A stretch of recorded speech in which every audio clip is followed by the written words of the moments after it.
Hello grade 10. For this episode, we will talk about performs division of polynomials using long division. So there are different ways on how to solve division of polynomials. However, for this episode, we will talk about the method using long division. Okay?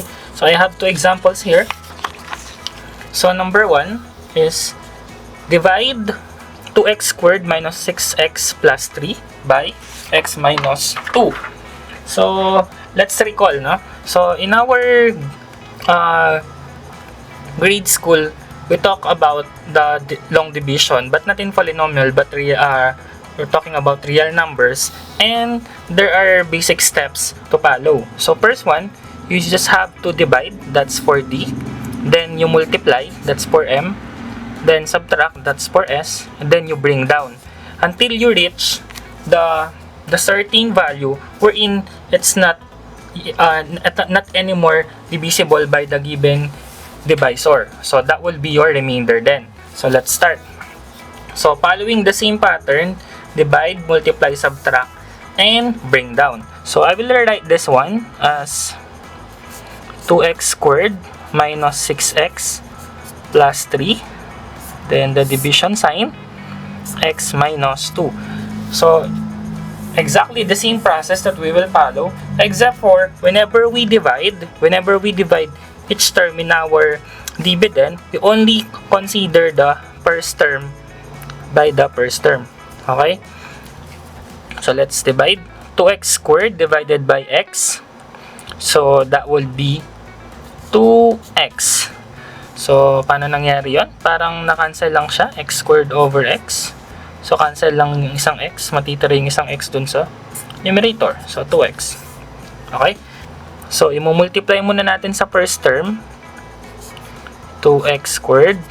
Then, yung minus 2, i-multiply din natin. So, 2 times 2, 4. Then, yung x. Ayan. Okay? So, recall lang natin. Pag dinivide, dito lang sa una. Pero kapag minultiply, dito sa dalawa. Okay? One at a time lang yung pag-divide. However, kapag multiply na, distributive property yung ginagamit. Okay? And then, so we're done with divide. Then we multiply. Then next is the s, subtract. So we will subtract. So definitely, any number subtracted to itself, the answer is 0. So this must be cancel out. Okay? Then we will subtract. So the rule in subtraction is that we copy the minuend, then we change the sign of the subtrahend. So in short, this will become addition and this will become positive. Okay, so then we subtract. This is negative 2, then just follow the x. So that's it, we're done with the subtraction. Okay, so we bring down now. We bring down the next term. Okay, ito na yung next term natin yan. Positive 3. Okay, then after that, ayan na, we repeat the process. Divide ulit. Okay? So, first term lang ulit, negative 2x divided by x. So, cancel out yung x. Diba? Kasi, negative 2x over x. Maka-cancel out. Ang matitira, negative 2. Okay? So, minus 2. Minus 2 dito. Tama? And then, after the division, we multiply again. Re-repeat lang natin hanggang maubos yung binibring down natin. That means that will be the remainder. In our case, last na lang yun kasi na-bring down na yung last term na 3. Okay, so multiply, negative 2 times x, that's negative 2x, negative 2 times negative 2, that's positive 4. Then, the next step, after multiplication is subtract. Ayan, so magpapalit ng sign yung subtrahend natin. So, magiging positive to, magiging plus na yon, and magiging negative naman yung 4. Kasi, dalawa yung terms yung subtrahend. So, this will be cancel out. And the answer here is 3 plus minus or negative 4, it's negative 1. Okay, so this will be the remainder. So in short, this will be your answer plus yung remainder natin. So how do we write that? We write that as the answer is 2x minus 2, yung plus 1 over yung denominator mo na 2, sorry, ito pala. X minus 2. Ayan. Okay? Kasi ito yung divisor natin. So, x minus 2. Or, you can simply write 2x minus 2 remainder negative 1. Okay?